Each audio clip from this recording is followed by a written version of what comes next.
Hello and welcome to this, the third episode of Star Trek Sunday with me, Stu Jackson, coming to you live from Ops in Deep Space Nine in the Bajoran sector. I've got my Ractagino ready, double sweet, double strong. And today, it's a great episode today. Really looking forward to this. We're going to be doing a review of the Next Generation episode, Chain of Command, as requested by yourselves. Now, in fact, you're getting two for the price of one here, because it is in fact a two-parter. I did consider just doing a single episode just to tease you, but no, I'll be reviewing both episodes together. We're going to be discussing the various animated series that there has been and will be in the Star Trek universe. So that's quite an exciting one. I'm going to be doing an unboxing live on air of one of my recent Eaglemoss Starship collections, and this week it is part of the Star Trek Online collection. So this is models based on the popular massive multiplayer online role-playing game Star Trek Online, and this is going to be the USS Avenger, so a Federation ship. And we are also, of course, going to be discussing the latest news from the Trekverse. But before I do anything, I've got to take a sip of coffee. Oh, better. Yeah, it's that kind of day. Need lots and lots of Ractaginos. So do join in the chat. Let me know you're here. Give us a shout out on the stream chat here in Twitch. I do want to hear from everyone. Let me know you're there, basically. That would be really, really nice. And do express your opinions, your thoughts, your feelings as we go through this. I want this to be very much a two-way conversation between myself and yourselves. I'm particularly interested to hear from those people who asked for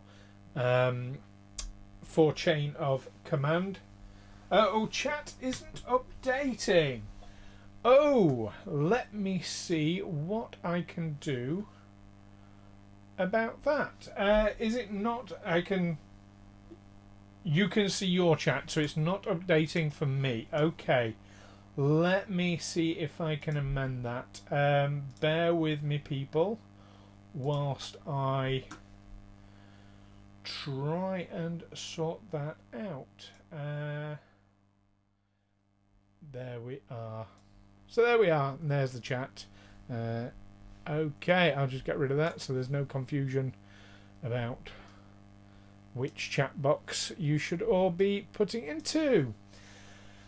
So there we go. Right, okay, now that's sorted. Yeah, so one of the first things that I'm very keen to hear, in particular from Kat, who seconded Chain of Command, and it's lovely to see all of you here, by the way. Paul and Ed and Usher and Kat and Matt. Matt, yes, it's not a new uniform. It's a uniform I haven't worn on a stream before. I'm planning. I've got quite a few uniforms and different outfits and t-shirts and what have you, so I'm going through various ones. I did get a new uniform arrive yesterday, though. Very excited for that one. It is a 2387 Starfleet Command uniform, so this is what we saw in Star Trek Picard, when Picard is talking, goes into Starfleet to speak to the Admiral. It is that style of uniform. So not the one from his flashback that Picard wore himself, which is slightly different. But there we go. It's still not updating. I don't know why this is. Okay.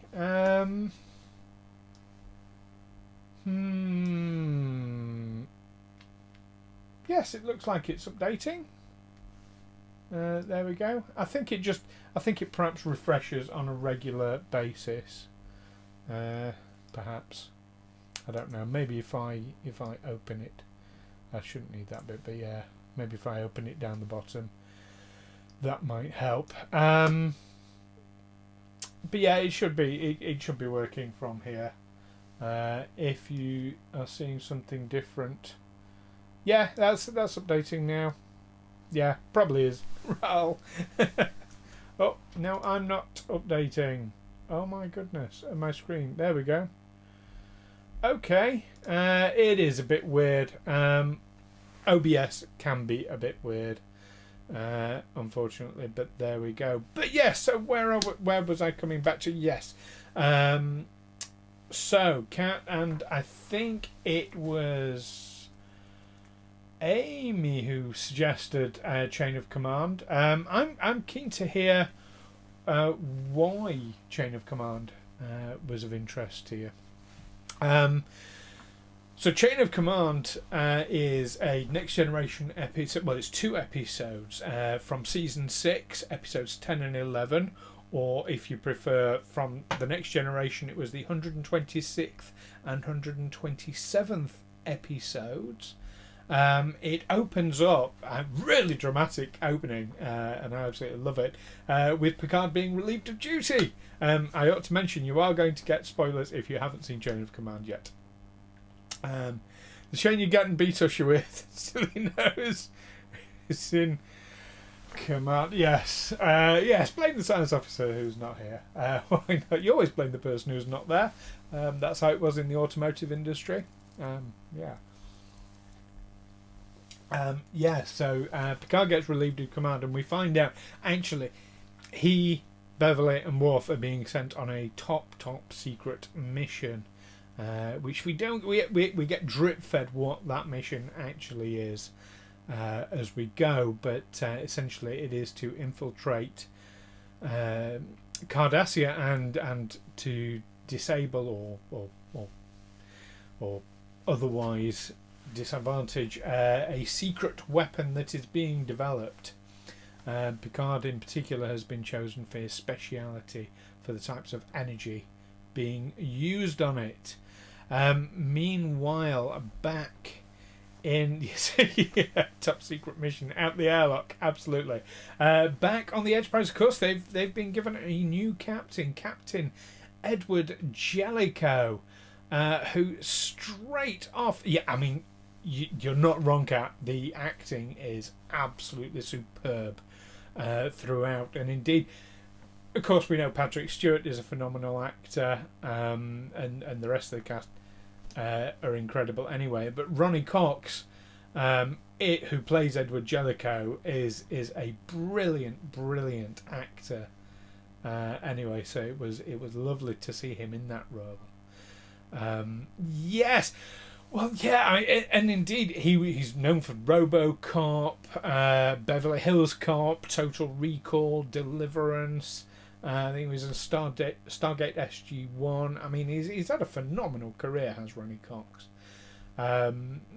Mostly playing these very authoritarian, strict characters, which is really ironic because... as opposed to the authoritarian, he's actually a musician and he does a very Bob Dylan-esque. I think he's now more of a musician than he is an actor. He started out as an actor who was also a musician. Now he's a musician who's also an actor. He does a lot of touring, doing a very Bob Dylan sort of style set, which is not really what you'd expect from Jellicoe and the RoboCop character, but there we go. The Wounded is a brilliant episode. David Warner, I'm so glad you mentioned David Warner. He is also one of my top favourite actors ever since I saw him in The Omen. And of course it wasn't David Warner's first time on Star Trek. He played a pivotal role in one of the movies, of course. The best movie of the whole franchise, Star Trek V. I said that a little bit tongue-in-cheek, in case you can't tell. But yes, he played the Earth's ambassador on Nimbus 3. And he was Chancellor Gorka. Do you know what? I forgot that for a moment. Can you believe? Yes, he was Chancellor Gorkan, of course. So he obviously got a strong relationship.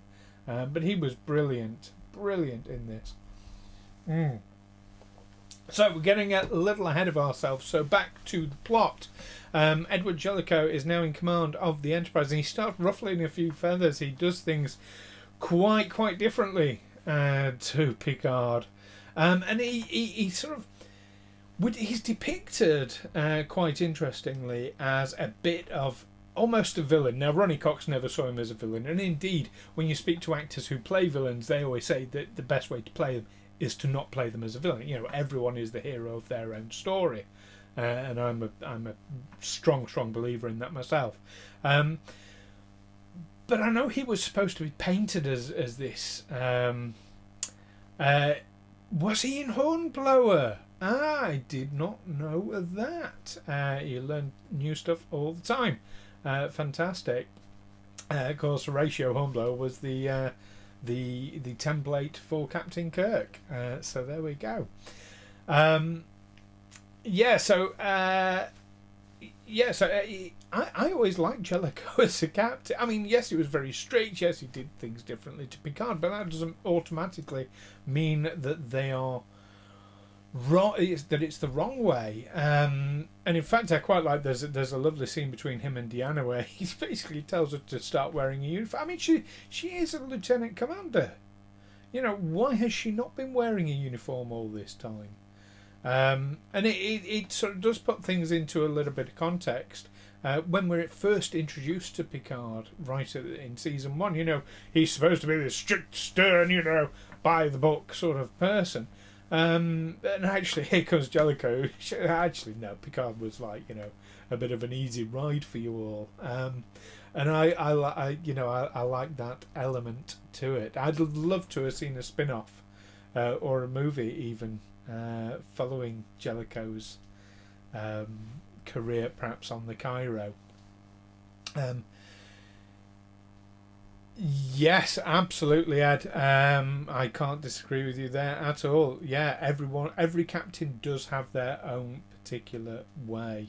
Not that there's anything wrong with being inspired by others or learning from others, but yes, each captain will have their own particular style, and it was fantastic to see that.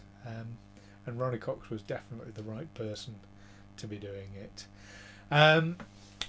So back to Cardassia, the plan to infiltrate goes horribly wrong, and whilst Worf and Beverly are able to escape, Picard ends up captured by the Cardassians, and in particular this torturer character played by David Warner.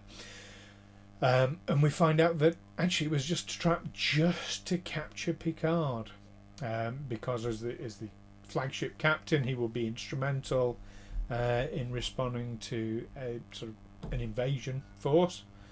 So they wanted information that they had, and this is where the most famous scenes in the 2 episodes come through. It is pre-Dominion War. Yes, it does predate Dominion. I had to think for a moment because there is a degree of crossover between Deep Space Nine and Next Generation. But no, this is before the Dominion War, and before Cardassia joined the Dominion. Now, actually, although there's a crossover, there's a really interesting element to the timing of this particular episode.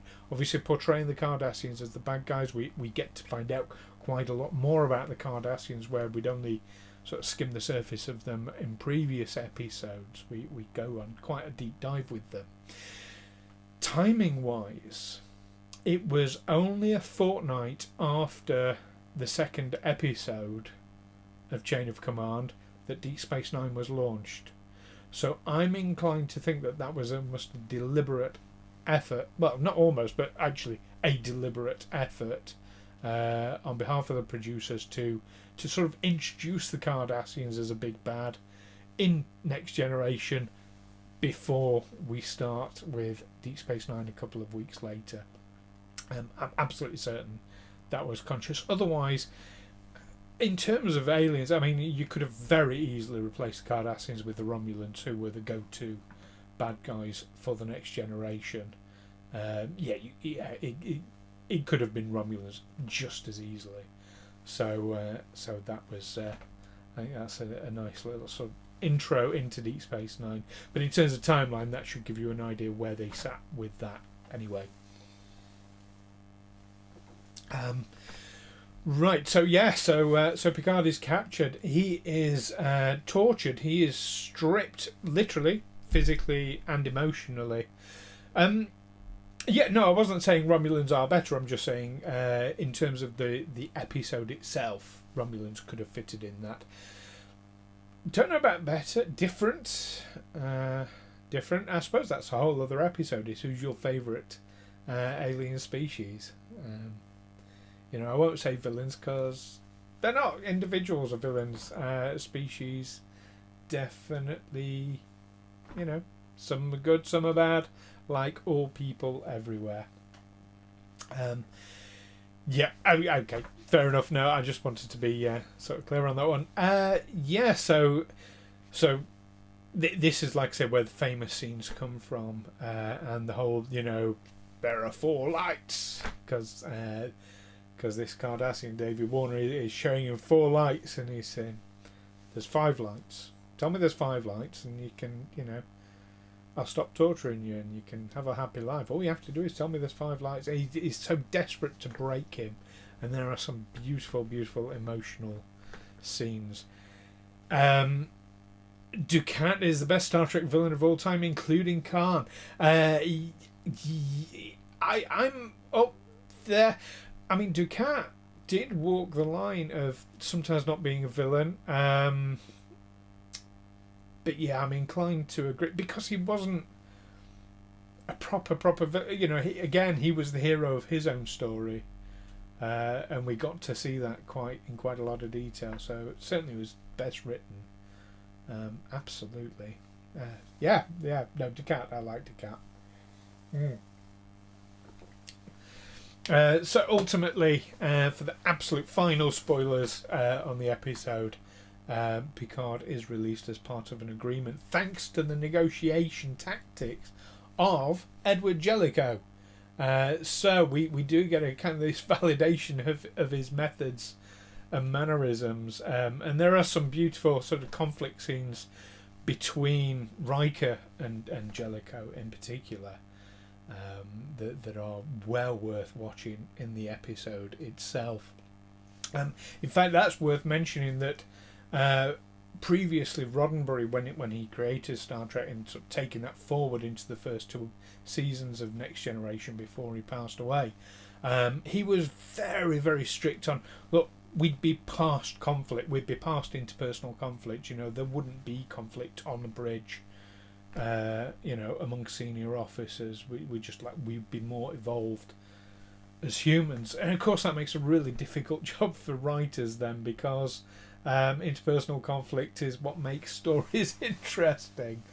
So when he passed away, obviously we got to change. But this episode in particular is when we first get to see some really strong conflict between characters. And like I said, Ronnie Cox just did an amazing job. And a little bit of trivia. Ronnie Cox is one of the very, very, very few non-regular Next Generation actors to deliver a log, which is really, really nice. A couple more bits of trivia about the episode itself. One of the things I love about it is you get this the wardrobe department. I mean, they either read it and went, oh God, or they were absolutely over the moon, because they probably had one of the busiest jobs that they had out of the entire series. Because you've got just on Picard alone, we open with him in the velveteen jacket with the grey top underneath, like we see in Darmok and Jalad. He's, of course, wears his normal uniform. He wears his dress uniform. We see him in civilian clothing. We see him in this sort of all black stealth leotard. We see him in Cardassian civilian clothing. We see him in sackcloth at one point, and of course he gets right down, stripped down to the core, and fully nude. So yeah, quite a wide variety. And that's just Picard alone. So the wardrobe. There's a scene in an alien bar where they get passage from a Ferengi. Shades of Grey. I'm not a fan of Shades of Grey because he is extremely. He's not a dom in Shades of Grey, Mr. Grey. He is an abuser because he ignores the safe word. In fact, there's a film called Secretary which explores similar themes way better than Shades of Grey ever did. So if you like that sort of movie, check out Secretary with Maggie Gyllenhaal and James Spader. They are absolutely phenomenal in that. That's a slight deviation. Excuse the word, but we've deviated from the point there. But yes, so the other thing that I find quite interesting, a lot of people will refer, and you see it in so many memes about the whole Four Lights thing. You see it coming up time and time again. More people know about that than the thing that it's actually based on.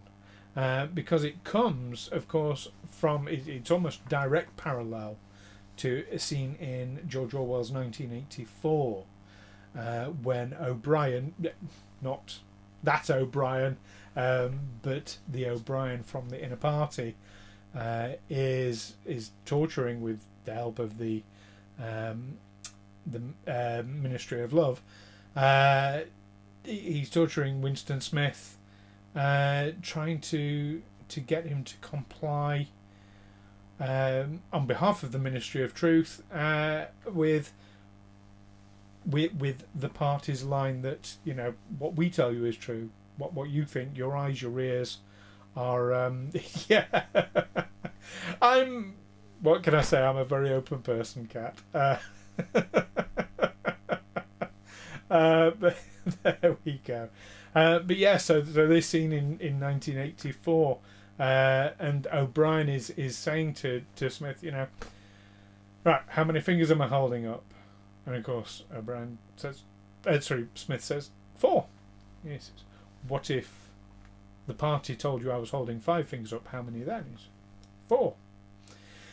So that is a direct parallel and where that particular scene comes from. But of course, Patrick Stewart gave it an amazing, phenomenal performance. And that last scene in that torture room where he just screams, there are 4 lights. I mean, just chills, absolute chills.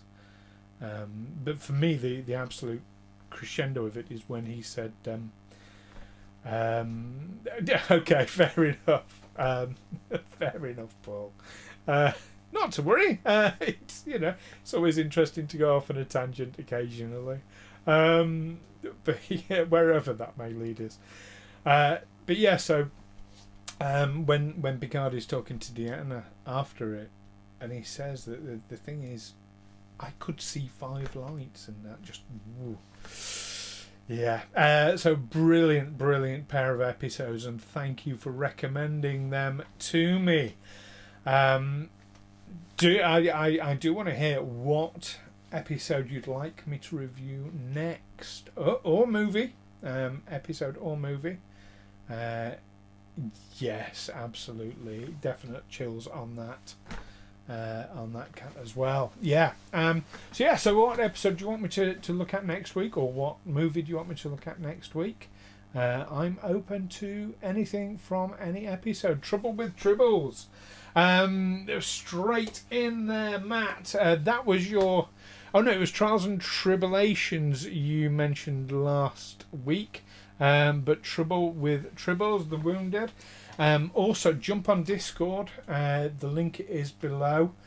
And there is a Star Trek Sundays page in my Discord. So do put your suggestions in there as well. So we've got... now, when you're saying DS9, Matt, do you mean Trials and Tribulations, the Deep Space Nine episode based on Trouble with Tribbles? Or do you mean the original Trouble with Tribbles from the original series? Just so I know specifically. Yep. Is it A or is it B? Yes. No, I'm assuming you mean the Deep Space Nine Trials and Tribulations. So I'm going to write that down. Trials and Tribs. And what was the other one from Paul? The Wounded. The Wounded is a fantastic episode, as we mentioned earlier. So Deep Space Nine, TNG, Matt, and Paul. So feel free to Dags in a miniskirt. Yes. So feel free to offer up alternative suggestions, everyone else, or to second some of the suggestions already made. That'll be fantastic. I'll be aiming to watch those sort of latter end of the week. So you've got plenty of time. It is quite underrated. No, I agree. I agree. I'd be very happy to watch that one. I mean, I might watch that one anyway, because whether or not I end up reviewing it, we will see. So now on to the next segment, where I want to talk to you about the animated series. Now, speaking of underrated there, Paul, I think the animated series do not get anywhere near enough love for what they are and where they sit within the Trekverse. Now, there's a particular reason why I'm mentioning about the animated series this week is we've just had a massive info drop with regards to Star Trek Prodigy, which is currently in production for Nickelodeon and CBS All Access, or Paramount Plus as it's going to be. The last episode of it is fantastic. First episode of the Catians. That was the first original series. The first animated series. So you've got what's called TAS. So this was the animated series that ran 1973 and 1974. Sexy cat people indeed. You had Mares, from who was a bridge crew officer. And yeah, so this was sort of a filmation show. It was Captain Kirk and crew and the original Enterprise. I rewatched them. I have them on Blu-ray, and I did rewatch them quite recently. I think they're on Netflix or Amazon Prime or both. Well worth checking out. There is some debate as to whether or not they're canonical. But you do get lots of things in canonical series that reference them, or reference events in them. So I'm inclined to say yes, they are canonical. I mean, to me, they are canon, and that's a whole other. In fact, that's something I intend as a topic in a future episode: is what is canon, and what counts as canon. But yeah, absolutely have a look. So I've forgotten the name of the very first episode of the animated series, but that was the first appearance of the Catians. Absolutely, Ed. Now the animated series it was launched, like I say, 1973, which was the year I was born. So it has a very special place for me. There it ran for 2 series, 22 episodes in total. The first series had 16, the second season only 6. But there's a couple of bits of trivia, as well as the Catians, like say Mares, who was on the bridge. It also introduced the Adosians, to us in the name of Arex, who they are tri-limbed, so he's got 3 arms, 3 legs. We don't ask about other things. But yeah, so the reason they hadn't included these, of course, in the original series was budgetary limitations, but Gene Roddenberry was very keen to include species that were a bit different and alien. So doing an animated series really gave them the opportunity. And in fact, in Lower Decks, it's really nice to see an Adosian return in that.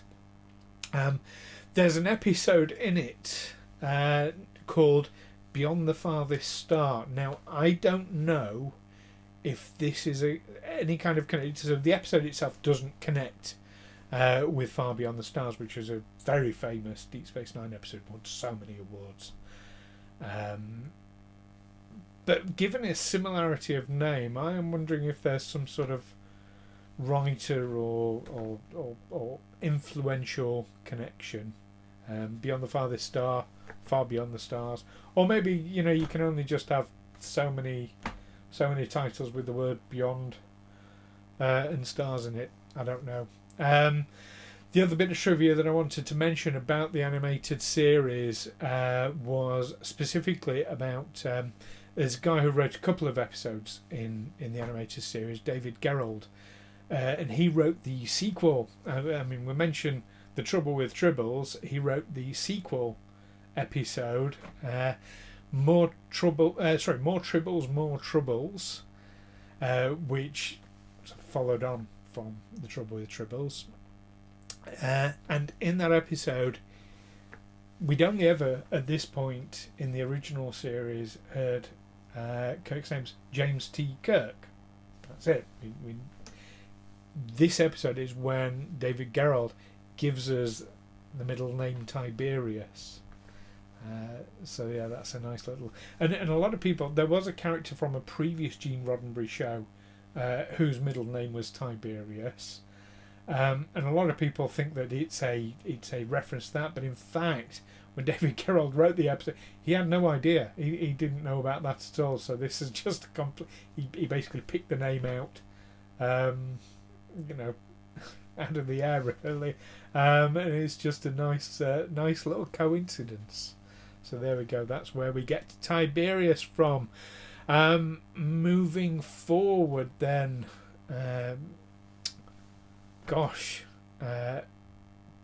What would it be? 47 years to 2020 before we get our next animated series. And of course, we mentioned it already, Lower Decks, of which there's only been one season so far. With it being 2020, that's what you'd expect. And 10 episodes in that season. It's more of an adult comedy set in 2380. There's naughty language in it, there's sexual references in it, things like that. They are currently working on series 2 as we speak, and I'm very excited. I absolutely love it. If you're a fan of animated shows like Rick and Morty and Final Space, Archer, things of that nature, I think it'd definitely be up your street. I think if you like Star Trek, to be honest, and you're an adult, it's something you should be watching. I've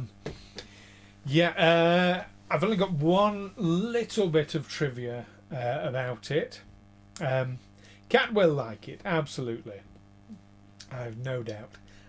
One little piece of trivia about it: the uniforms that they wear, and you can see me wearing that uniform when you join our Star Trek adventures once a fortnight on Wednesday evenings. I wear the Lower Decks uniform because our adventure is set in the same year.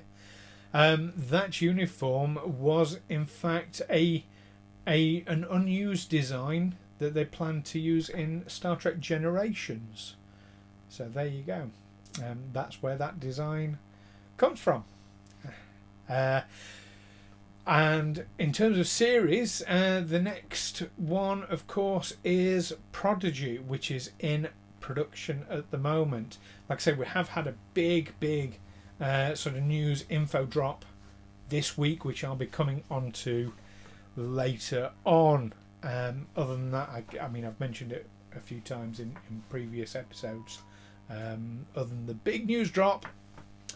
I'm still waiting on that. I do like this one, and I've got the vest as well. There we go. Right, I've got the vest as well.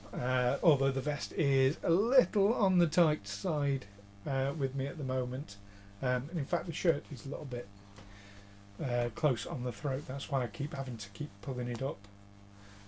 Because the pips. Because I'm captain, of course. I don't know how easily you can see that. I'm always captain. But yes, I do rather like this one.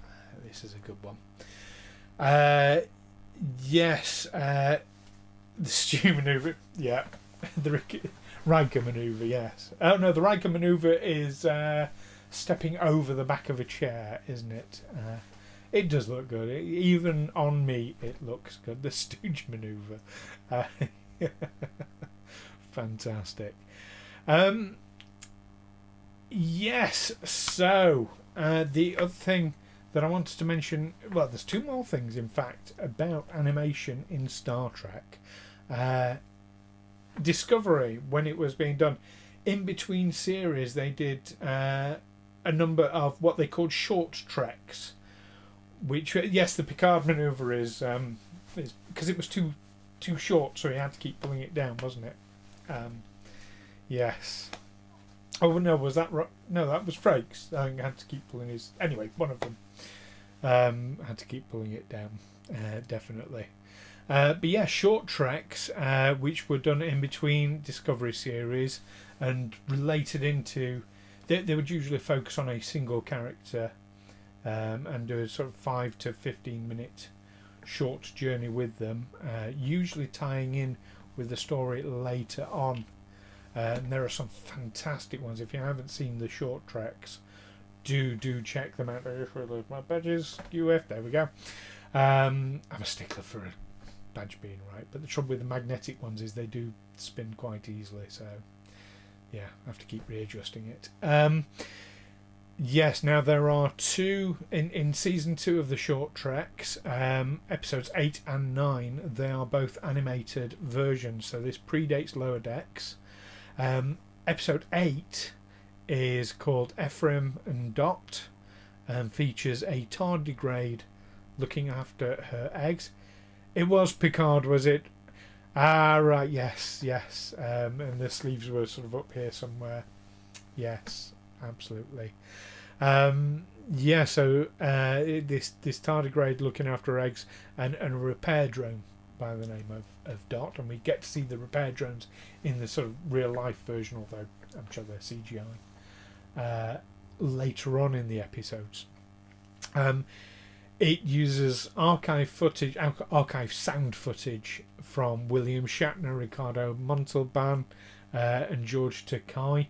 It was a journey through time as the tardigrade leapt through and chased the Enterprise where it had laid its eggs. And leapt through time, and you got to see the entire journey of the original Enterprise, right the way through to its destruction. And along the way, this particular repair drone, sort of, they're battling each other in very much, and it was very deliberately in a Tom and Jerry style battle, but some amazing animation styles in there. Put me very much in mind of some manga styles, a lot of it. I think it was digital animation, but cartoon style digital, if that makes sense. And the episode 9 of the short treks was The Girl Who Made the Stars, and this is a story about a very, very young child, Michael Burnham, being told a story by her father about a young African girl. And yeah, that one was, as far as I'm aware, it's the first entirely CGI Trek production ahead of Prodigy coming, because that one is much more CGI based. The last thing I'm going to mention in terms of animation is one that a lot of people are less aware of. Is in Wrath of Khan, so way back in 1982, the Genesis device demonstration video was created by a part of George Lucas's ILM, Industrial Light and Magic group, called Graphics Group. Now, this was this team's first big job, and this is the team who would later go on to become Pixar. They got bought out by Steve Jobs, but essentially you could argue that the Genesis device demonstration video was Pixar's first ever commercial job. But I mean, you can argue against that as well, but you can argue there is a case to argue for that. But even bigger than that, this was the first ever completely CGI cinematic sequence in a feature film. So there's a bit of history in terms of CGI and animation in Star Trek right there. So there we go. What's your favourite animated series? I do want to hear. Pop it in the chat there. Pop it in the Discord. I would love to hear from you. Right. Oh, I appear to be freezing, and I don't know why. But not to worry. So, we are going to go on to the unboxing of the USS Avenger. So let me just... Here we are. Yeah, fantastic. Right. So, it's nicely boxed, as you can see. This is the standard boxing for the Star Trek Online collection. Size-wise, these link up with the standard collection. Yes, Star Trek Online. Yeah, these link up with the standard collection from Eaglemoss, so that they're a smaller ship. But it fits in quite nicely. To give you a little bit of history about the USS Avenger itself, it was launched in 2409, so it's quite a futuristic ship in terms of the Star Trek timeline. And we get to see it in the Star Trek Online mission Welcome to Earth Space Dock, which is part of the Klingon War episode. So there we go. In terms of boxing, they like to give you a preview of some of the stuff coming up. We've got the USS Enterprise F coming up fairly soon from Star Trek Online. We've got Romulans. We've got AFS, so that's, I believe, Klingon Federation. I might be wrong. But the AFS Kutima. You've got USS Edison, USS Shran, and the IKS Makha. So, on to opening it. It does say it's a 5-inch die-cast model of the USS Avenger from Star Trek Online. Comes with a collector's magazine with an in-depth profile of the ship, including annotated renders, original production artwork showing how it was created, and a look at how the designer evolved the design. So there we go. So, making sure I don't slip my hands open, because on a stream that wouldn't be very good. So the magazine's in there, and again it's the smaller magazine. You can see this is the 11th in the Star Trek Online series. Nice bit of artwork on the cover. It tells you it's a battle cruiser, and you get the usual gumph that you get in these things. Lots of details about the ship itself. I just realised that was off screen ever slightly. No, you wouldn't want to scratch build this, I'm sure. Oh, you might want to. I suspect it would take a while. But there we go, and it gives you a bit of info about Star Trek Online. As usual, they haven't done a binder that fits these yet, so sort your shit out, Eaglemoss. That's going to be my catchphrase on this show, I think, is sort your shit out, Eaglemoss, especially when we come to talking about the binders. The ship itself, oh, pretty. Here we are. Yeah, it's a nice profile on it. So the main body is die cast by the feel. The saucer section, the nacelles are plastic, but this bit, excuse me, the main hull is die cast. There's a lot of black in these things. Yeah, it's a nice ship. It's a very Starfleet style ship. I wouldn't say it was anything special in terms of design, but I'll enjoy reading the design notes about it. I don't know if I sound a bit nonplussed. I do apologise. It's a nice ship.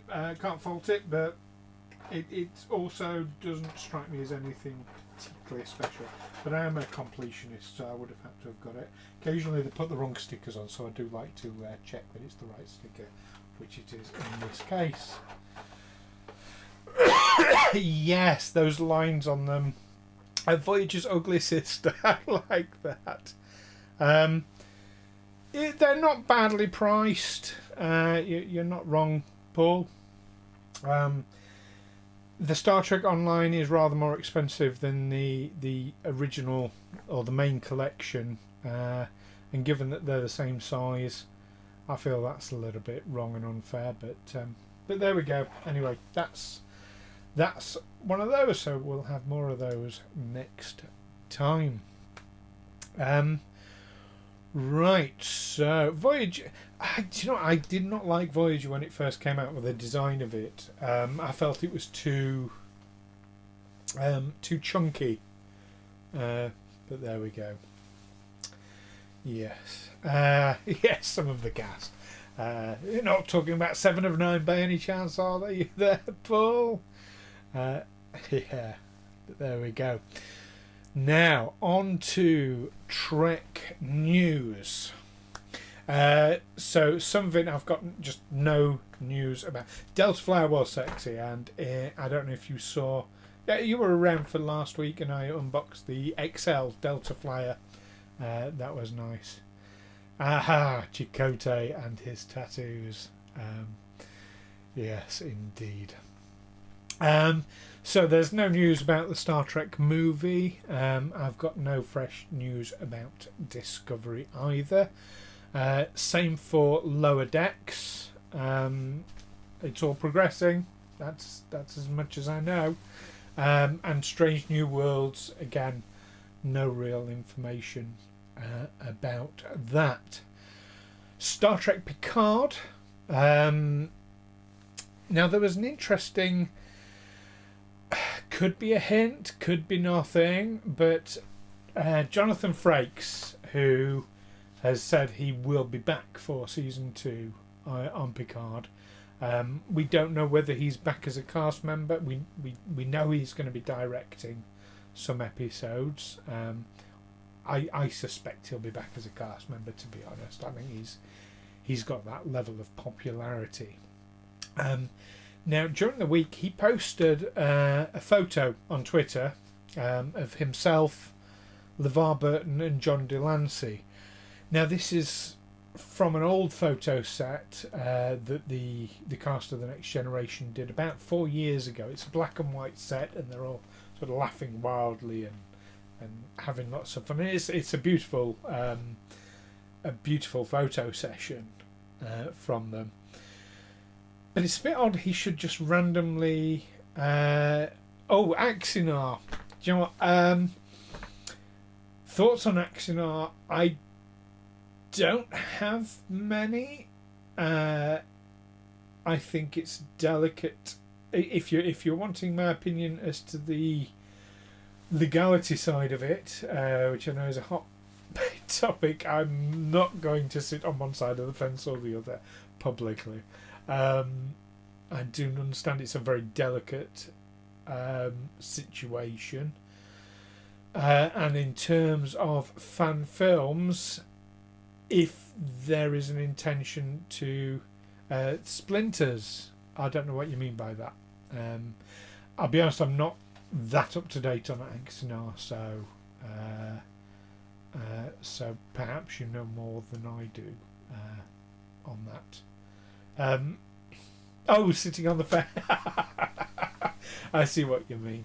Well, here's the thing. When it comes to fan film, I'm a strong proponent for fan films. I think they're fantastic and brilliant, and long may they continue. I think the moment anyone tries to make money out of them, that's when you're into copyright issues in my book. And I know there's an argument with that now, well, they're just trying to recoup money. It's tricky. I wouldn't like to be a lawyer in that situation. I think if you're going to go out and make a fan film, don't expect to charge for it. I will say that. I know they wanted to do the highest quality possible, but here's the thing: if you've got a good enough story and a good enough sort of premise behind it, sell it to the studio. Let them do it. Or you can always retain involvement if your story is that good and will get that much traction. So but it is very, very, very tricky. And you have to bear in mind, I'm speaking as someone in the performing arts and entertainment industry. If I did something and my footage was then used to make someone else money, well, I'd expect to get paid for it. Kind of simple as, really. Actually, do you know what? I'll make that a topic for a future discussion. We'll go deep dive on Axanar and the history. Like I said, I'm not totally gemmed up on it, so that'll give me an excuse to go deep dive and learn all there is to know, or as much as I can squeeze into my noggin. Certainly plenty of space. So we'll discuss Axanar at a future time. I promise you that.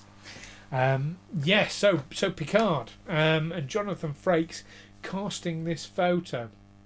It's a bit odd that he should cast this photo of himself, LeVar Burton and John Delancey, the three of them together, just randomly. And indeed, Frakes has a history of posting stuff on Twitter that is dropping hints. He's not been afraid to do that in the past. Obviously, they have to be very careful about what they leak, what they don't leak, what they say publicly.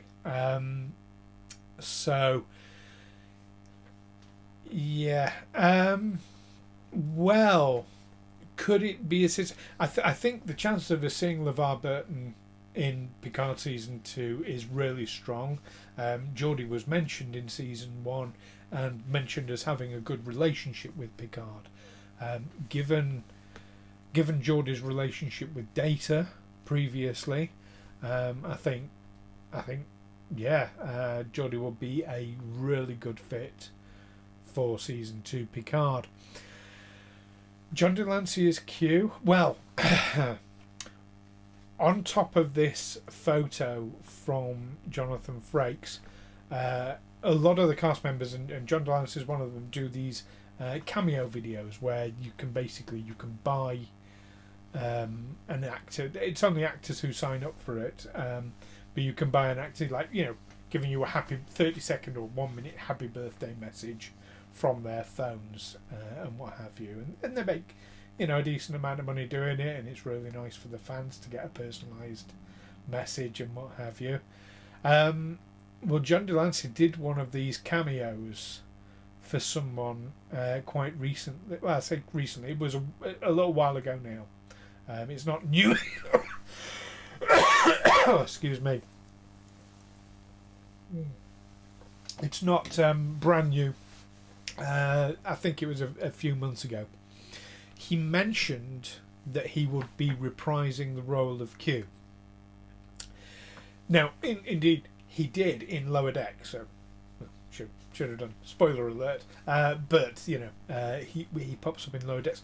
But this was after Lower Decks had dropped. He mentioned in a cameo he would be reprising his role of Q. So putting two and two together and getting a quadratic equation. Could this mean that LeVar Burton and John Delancey will be returning in Picard season 2? Like I say, I think seeing Geordie, absolutely. I think we can expect that, and that would be perfectly fine and natural. We do know that Whoopi Goldberg is coming back as Guinan. Of course, Guinan and Q had a history, a complicated history, as was hinted at in The Next Generation. Who can forget that? Whatever that is. But will we be seeing Q? I'm going to give my personal prediction here based on this and nothing more, and based on the flavour of Picard as well from season 1. I think we will see Q, but I think it's going to be either a flashback scene or a newsreel scene, something of that nature. I don't think we're going to get major interaction between Picard and Q. I don't think we're going to be seeing that. Or it might be a dream sequence. I mean, they certainly didn't shy away from doing those in season 1 with Picard. So I think we are going to see John Delancey as Q, but I don't think it's going to be a real life situation. It's either going to be a historic or a dream. That's my prediction. I love Q as a character, and I'd love for Q to play a major part in a series. But Picard is quite dark in so many ways. They would have to basically reinvent Q in order to get him in on, to get him to fit in with the world that's been created for Picard. So I don't think he's a as is a good fit. But certainly he was mentioned in season 1. I think they referred to Picard as ambassador to the Q Continuum when he did the interview on the news show. Or representative to the Q. There's something like that. Anyway, but certainly the Q Continuum was mentioned, so we know canonically it's right. I mean, they'd be hard pushed to ignore it. So that's Picard news. Section 31, the new series that seems to be dragging its heels over what it's actually going to be. This isn't really news about what's going on with Section 31, but in a recent interview, the showrunners Bo Yeon Kim and Erica Lippolt talked about their influences and the things that they wanted to include. Now, they mentioned things like Battlestar Galactica and Deep Space Nine as being big influences from them. Now, instantly, that smacks of Section 31 having a darker edge to it, which would be completely in keeping with everything we know about Section 31 anyway, and totally universe appropriate. So, I mean, that's not really, I suppose it's not really news in the same way that, saying water's wet isn't news either. But it is a good... I mean, that said, they also mentioned Stargate SG-1, which obviously was much, much lighter in tone. So, yeah, I think from that, when we do eventually get more information on Section 31, check covers Section 31 head. Yeah. Uh, indeed. Yes. That's a good Babylon 5 reference right there. The cycle. Yeah. Yeah, I think I think we're going to get quite a dark show with Section 31, which I'd be pleased about. But I also think if the fact that they've made a point of mentioning Stargate SG-1, I think we're going to get some humour in there as well from that, which I think would be quite nice. Now, I've been referencing this all the way through the episode. Excuse me, coughing away here. I forgot to get water before doing this. Just my Ractigino, which has run out. But never mind. We haven't got much longer to go. So, Prodigy. Now, some of you might be aware of this already, but during the week, CBS All Access dropped a photo of the crew for Star Trek Prodigy, and certainly the online has been all abuzz about it. Would you like to see it? Of course you would. And here it is. So it tells us quite a few things straight away, and I must admit, as soon as I saw this, I thought, oh, Star Wars. But there we go. But looking straight at the characters, we know that this is going to be a CGI-based animation show. They've avoided using any humans at all, which is an interesting creative choice. We know, I believe this is set prior to Lower Decks. I'm not 100% on that, but I think this is set probably around the time of Star Trek Nemesis. Maybe. But interestingly, so let's go from left to right with the characters. So on the far left, so the one directly below me there, straight away you've got what looks to be an android or robot of some description. Now, of course, we've had androids and robots. Paul. I won't ask you which one you think looks like Usher.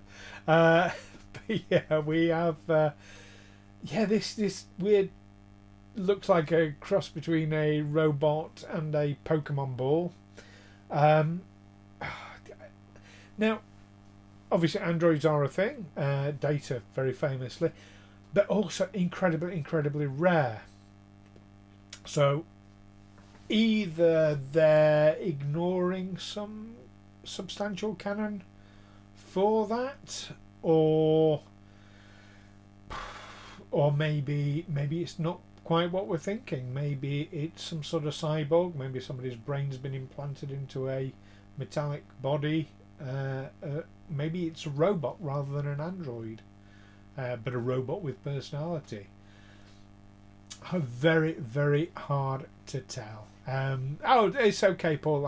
I'll let him know exactly what you said. Knowing Usher, he would not take offence.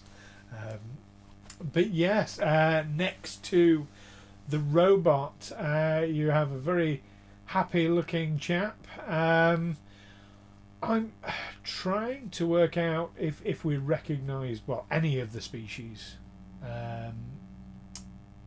in the picture at all.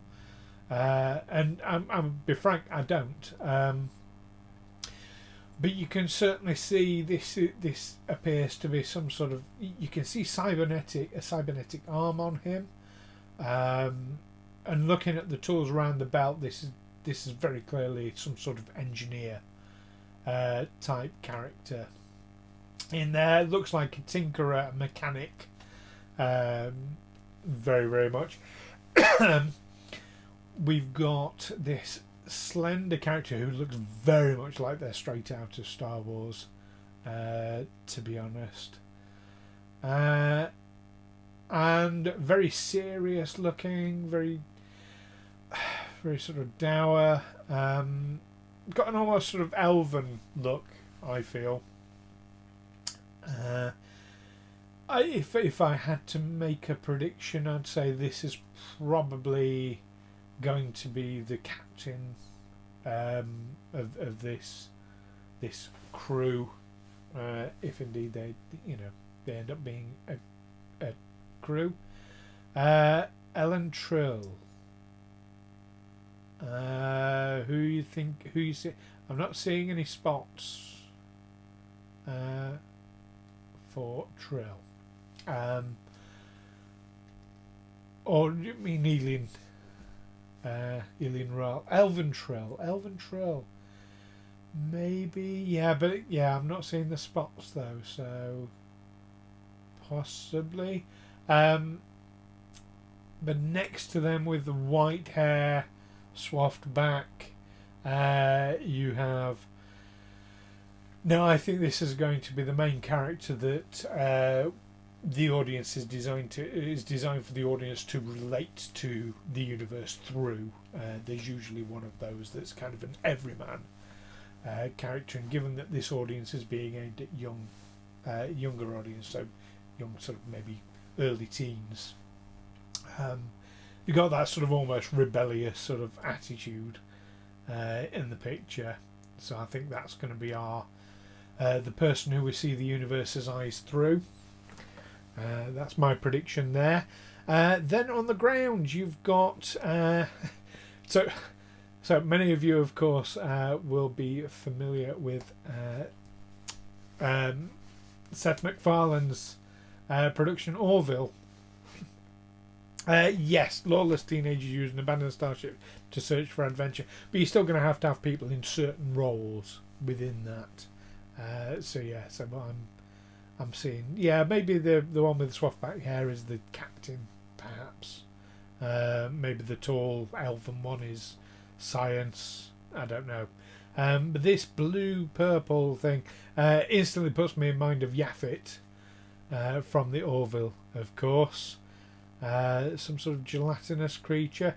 I think they've missed a bit of a trick by using some of the sort of more unusual characters and aliens and species from existing Trek universe. The Horta. It'd be great to see the Horta in an episode, or a series, an actual character. But anyway, you've got this gelatinous, probably shape-shifting to an extent, I would imagine. Yeah, Paramount Plus, and plus Nickelodeon. Nickelodeon are getting very involved in this as well. And then you have The Thing has even got blue eyes. Look. Clearly the hired muscle, probably soft as anything. That's what I think we can expect there. But yes, so there we are. These are indeed these lawless teenagers that we can expect to see. I don't know how we're going to be getting it in the UK yet, because obviously we don't have CBS All Access or Paramount Plus as yet. So probably Netflix or Amazon Prime. But as they seem to be, they don't seem to be consistent with how they release stuff in the UK. We will have to see. But there we are. That's been the big news from Prodigy this week. And yeah, the community is abuzz about this particular photo. What do you think? Does it inspire confidence that it's going to be something absolutely amazing and phenomenal, but Star Trek in a way that we've never seen before? Or does it make you go, ugh? Do let me know on the stream and in the Discord. That is it for this week. Yes, it has Janeway. I'm wondering if you missed my previous ones, because I have talked about this. Yes, it mentions Captain Janeway rather than Admiral Janeway. So, yeah, I mean, some it can be very well led if done properly, but I think time will tell. Bit of both. Yeah. Do you know what? Paul? That sums up how I feel about it. Yeah. Like I say, the fact that I went, oh, it's Star Wars, kind of, but listen, if it brings new audience members into Star Trek, if it helps with the longevity of Star Trek, it might just add a whole new dimension to our understanding of the universe and the various shows, places within it. And hey, if it's a series that we don't like, fine. There are plenty more series out there that we do like. One thing I won't be doing is jumping onto the various Facebook groups going, it's not canon, it's not real Star Trek. It's all real Star Trek. And I get very, very pissed off with those people who say things like, Discovery is not real Star Trek. I get that they don't like it. I get that it's not for them. Nothing wrong with that whatsoever.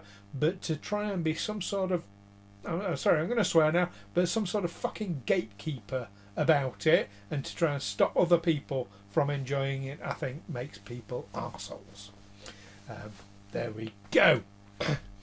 Yeah, I haven't seen The Mandalorian yet. I've got them ready to watch, but I haven't seen them as yet. I must get around to watching them. Delay button. Yes. It was not directed at anybody at all. But there we go. Right, well that's it for this week. So there we go. So don't forget to jump in the Discord and give me more suggestions for what shows you would like me to review for next week. So far we have Trials and Tribulations from Deep Space Nine as suggested by Matt, and we've got The Wounded from The Next Generation by Paul. Do you know what, Kat? It's not that people aren't allowed that they are allowed opinions that that they don't like it. That they can say it's crap. I have no problem, no issue with that. I disagree with them, but I have no problem with people criticising, saying it's awful.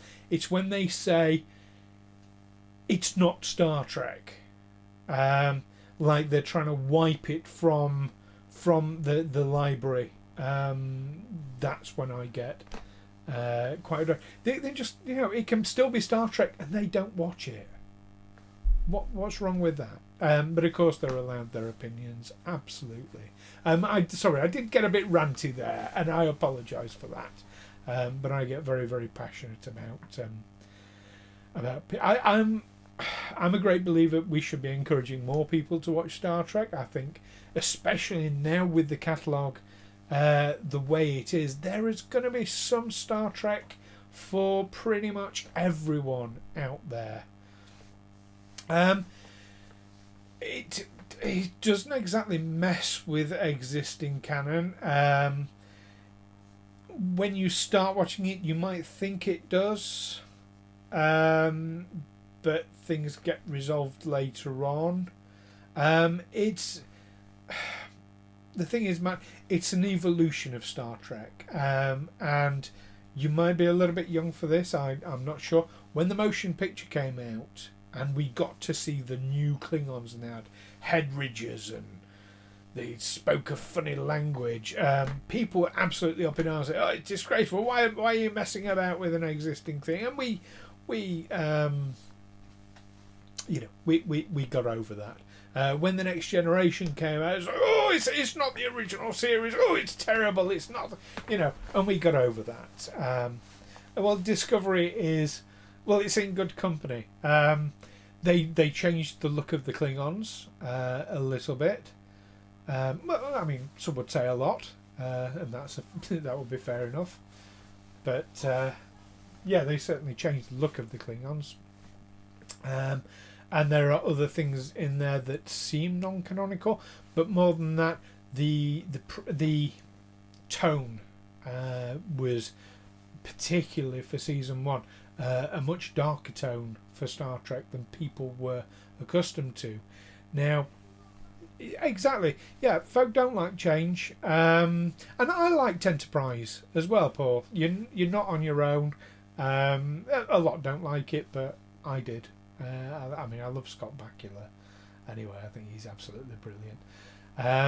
But yeah, I mean, change is inevitable, and if something is going to survive, I was on a Facebook group earlier, and I mentioned this, that really, audiences evolve, audiences are becoming more and more sophisticated, and if Gene Roddenberry was around today and he pitched his original version of Star Trek today, he'd get laughed at.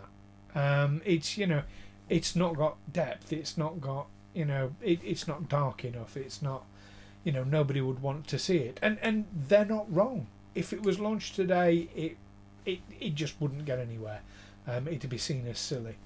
So if Star Trek is going to survive into the future, it's got to evolve with the times. It's got to evolve with the audiences. And as the audiences get more sophisticated, so the show has to get more sophisticated. As the audiences require more sort of darkness and more levels to it, so the show has to as well. And as we're getting more and more series of Star Trek, that's a perfect opportunity for it to become more that way. So yeah, I want Trek to live forever, and that's the only way it's going to happen, is by evolving. Stagnation is death. Wow, I really did get down quite a rabbit hole with that one, didn't I? I am very, very, very opinionated, so apologies for that. But there we go. Well, I mean, I'm saying apologies. It's kind of a sorry, not sorry thing, but there we go. So yes, so jump on the Discord. Tell me what episode you would like me to review next week. I want to hear that. I will be doing another unboxing. I've actually got a few Eaglemoss ships at the moment that I've been avoiding opening, so that I can do this on the show. So I'll be doing another unboxing next week, and for our chat topic, now it is World Book Day on Thursday coming. This is Thursday the 4th of March. So I want to know on the show from each of you, have you read any of the novels? If so, what have you read? What's your favourite? What do you like about them? What don't you like about them? And here's the thing, are the novels canon? We will be discussing that. So yes, so don't miss that. That will be next Sunday, of course, at 4 p.m. As usual, and of course you'll get to see what uniform will I be wearing next week. That'll be something to look forward to. In the meantime, for your Stew Trek, see what I did there, join me on Wednesday evening at 9:30 GMT, when I will need your help, because I will be going through a choose your own adventure book. Now some of you might be familiar with the fighting fantasy books from back in the day, and indeed some of you I know follow James Lockhart, Foxy Lockhart, on his Fighting Fantasy Tuesdays. I did speak to him before deciding to do this. Basically, I got his not permission, but his blessing to do this. But I want to do the same thing. But there are four, count them, of these Star Trek Choose Your Own Adventure books. So I will be doing them in order to start with, and starting with Voyage to Adventure by Michael J. Dodge, one of the Which Way books. So Wednesday 9:30 GMT, do join me, because I will need you to tell me what decisions to make in the book. So don't miss that one. And of course, as usual, I will be playing Star Trek Bridge Crew with some of the usual suspects on Thursday evening. Do I have a visible panty line in this uniform? Do you know, I'm not going to stand up because I'm actually wearing jogging bottoms. On this, it's not a it's a top. It's not a full uniform. I tend to get the tops because I can just wear a pair of black trousers, and my black trousers do not have a visible panty line. I don't know if you're pleased to hear that, Kat, or not pleased. Paul, nobody wants to see that. They really, really don't. In fact, I did a job a couple of years ago. I did a job. I had to an acting job. Well, I say acting job. I was actually, it was a sort of social experiment come piece of marketing where I had to go around Watford centre stark naked. So there we go. The video is out there on YouTube. If you search "naked in the city," no, "exposed in the city," I think it's called. Yeah, you can you can probably find that. I mean, it is safe for work. You know, you don't get anything inappropriate in there. But that was a lot of fun. So I have been known to take off clothes for camera, Paul. Be careful what you ask for. That's all I'm going to say. And I'm not... I mean, I suppose by the fact I was reviewing Chain of Command, I could have done this naked, as you know, as was Picard in the episode. That would have been quite appropriate, but there we go. Yes, the things we do for money, Cat. I'm not ashamed to sell myself, as most actors are the same. Do you know what? I might even stick a link to that video in the Discord. Even more of an excuse for everyone to join the Discord there. But it was fun. I mean, it's, like I said, nothing inappropriate at all. It was just a bit of fun.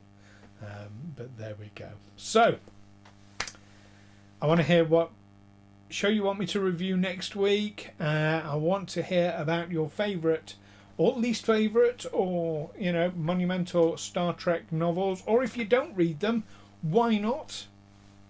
That will be in line with World Book Day coming on Thursday. So it'll be after World Book Day, but I don't stream on a Thursday.